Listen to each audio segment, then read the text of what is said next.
What's going on, guys? You got your coach of the Chim Chargers here for our Week 3 GBA match versus Battler X, coach of the Sawsbucks. He brings a very interesting team of Lycanroc, Mimikyu, Cresselia, Hariyama, Xurkitree, and Starmie. I guess it's sort of kind of what I expected. I definitely thought he'd bring the Lycanroc for sure because it was one of his only rockers.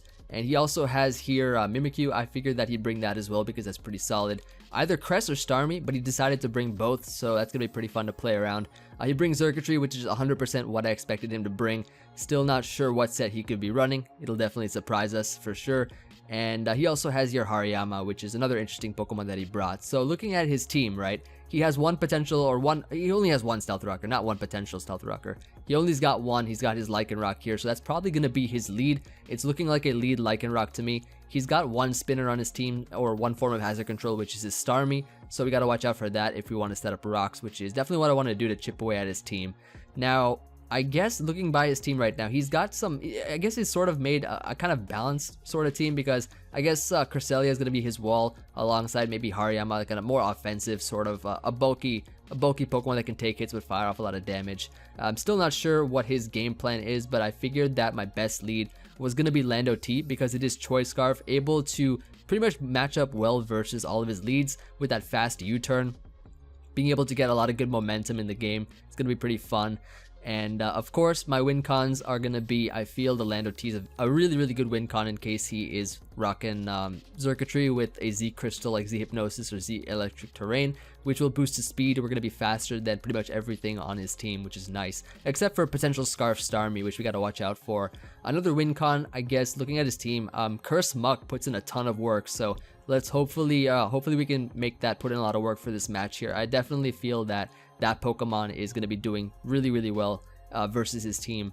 Alakazam, very sad moment here because he did not bring SD Kartana, nor did he bring D-Dance Como-O, so I cannot psych up I can't psych up and spam physical attacks on him, which is sad. Oh, by the way, if you don't know what this team is, like I'm pretty much bringing the team from yesterday's building video, and if you don't know what that team is, I'm not going to go into too much detail in this video because I did in the last one in the builder. So if you want, you can go ahead and check that out. I do recommend it for sure since it gives you a better context of the team.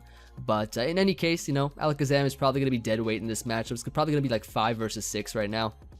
It's going to be in the back, I guess, for any sort of purpose that it has. I definitely want to see if we can make Magnezone or D-Knight work in this game, but we'll see how it goes. I definitely figured that my best lead was going to be Lando T, so we'll go ahead here, cue the game, and see what happened, and let's just go ahead and commence this battle. And he is going to be issuing that challenge right now, which is his first mistake. I'm just kidding, but he's going to go ahead here and lead off with the Lycanroc, pretty much what I expected, because I figured that he'd want to get up rocks as soon as possible versus my team. I do decide here to lead off with my Lando T, and we were able to get off an Intimidate turn 1 because that's just going to be so nice to weaken this thing if he decides to bring some like Heat, Life Orb, Physical Attacker or something. So I'm going to go for the U-turn here. I want to go into my Empoleon to see how if I can get up rocks or get away his rocks if he sets up rocks. We do get a crit though, which is a bit unfortunate for him because now I don't have to play around him trying to get up rocks, taunting. I'm a Mental Herb, right? I'm Mental Herb Empoleon, so he can't really do much if he taunts me. But he goes for a Stone Edge here, so he does not get up rocks, which is so nice because I could just pick this thing off with an Aqua Jet. He actually told me after this game that he tried to go for rocks there, did not see the Aqua Jet coming. They never do, but you know, he's gonna go here into his Starmie. So what I want to do is I just want to get up rocks here. I don't really want to switch out. I'd rather him, you know, try to over predict on me or something.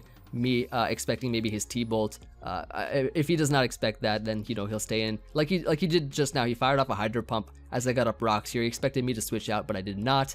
So I got up these rocks. At this point in time, you know, I'm like, okay, so Starmie, it is a rapid spinner. I don't want him to get rid of rocks at any point in time. So he actually goes for another Hydro Pump, weird enough. I guess he might have expected me to switch out or something, but I try to spam rocks because I want to be able to keep them up on the field. And now that I'm in torrent range, I just figured, yeah, there's no point clicking rocks again. Just gonna go here for an Aqua Jet in case he wants to rapid spin kill me. But he actually goes for a T-Bolt, which is interesting because he actually had T-Bolt all this time.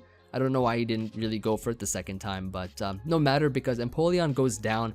And now what I can do, right? He's Life Orb Starmie, he's getting chipped away. We're faster with our Chimcat, which is our Lando T. So we can go into that right now. And I can just go ahead here, fire off a U-turn. U-turn is such a great move right now at this point because it knocks out Starmie.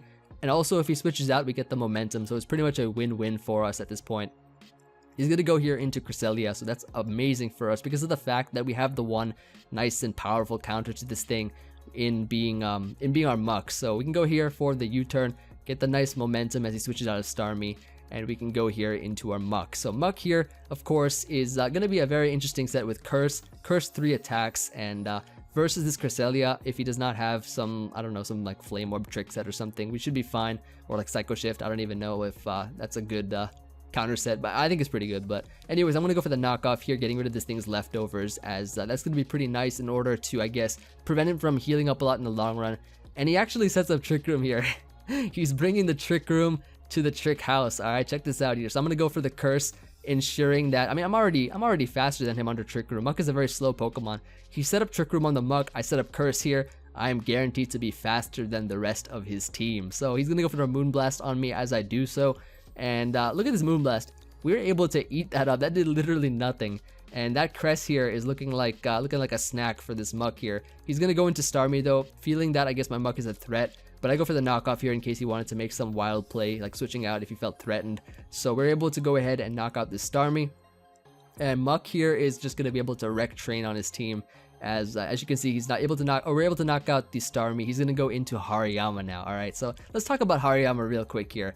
We have a very, very bulky Muck with Curse. So, and of course, we're going to be faster than it under Trick Room because we cursed, especially because we cursed, since now we're -1 speed and +1 attack and defense. So that Poison Jab didn't do too much, but because he went for close combat, right?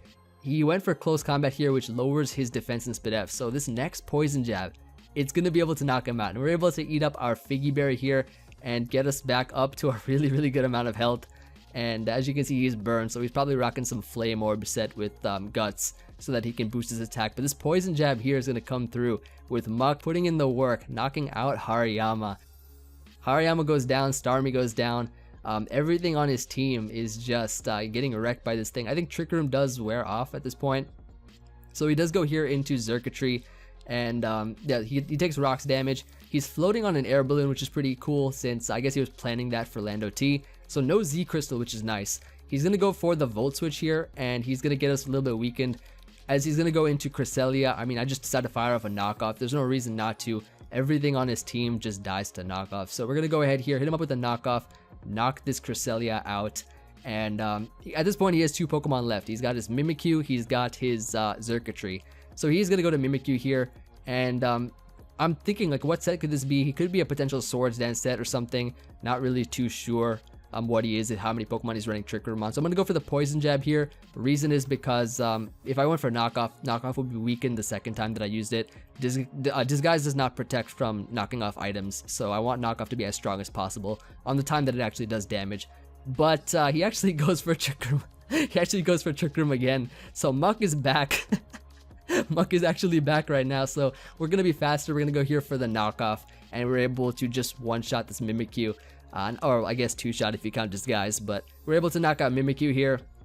So now we got our Trick Room up. He's going to go to Xurkitree here. I'm not sure how fast his Xurkitree is, but I know for a fact that Muck's going to be faster than it regardless because of the fact that, you know, we're just going to be able to go for a knockoff under Trick Room and go ahead and pop this thing's balloon. Surprisingly enough that this thing actually lives, which I kind of wasn't expecting. Very, very small sliver of HP left. So he's able to T-Bolt us, and I'm thinking to myself, right, I want to show off one of my cool sets, right?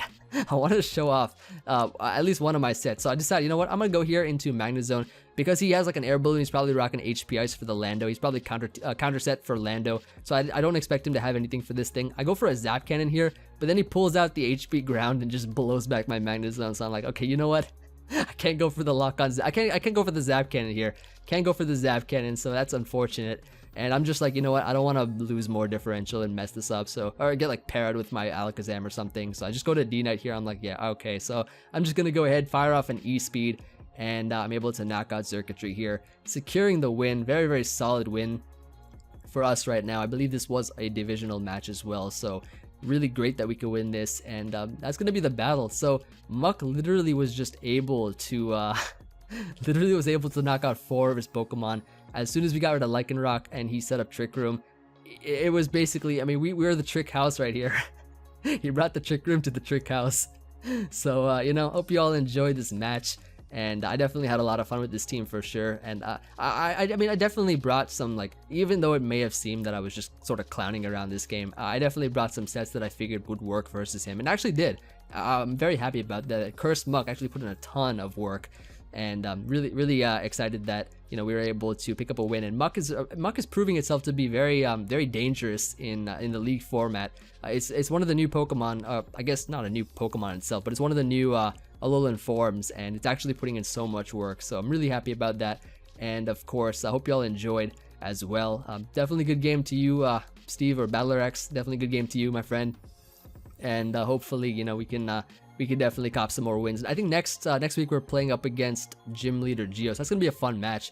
Definitely a fun match, especially since he has a lot of threats on his team. So I'm excited about that, to see if we can counter team that. But yeah, anyways, that's gonna be it from me. Chim Chargers copping another W. GG, it's Emvee. Hope you all enjoyed. Let me know what you guys think. Of course, always looking forward to hearing from you all as always, and I will see you guys on the next one. Peace.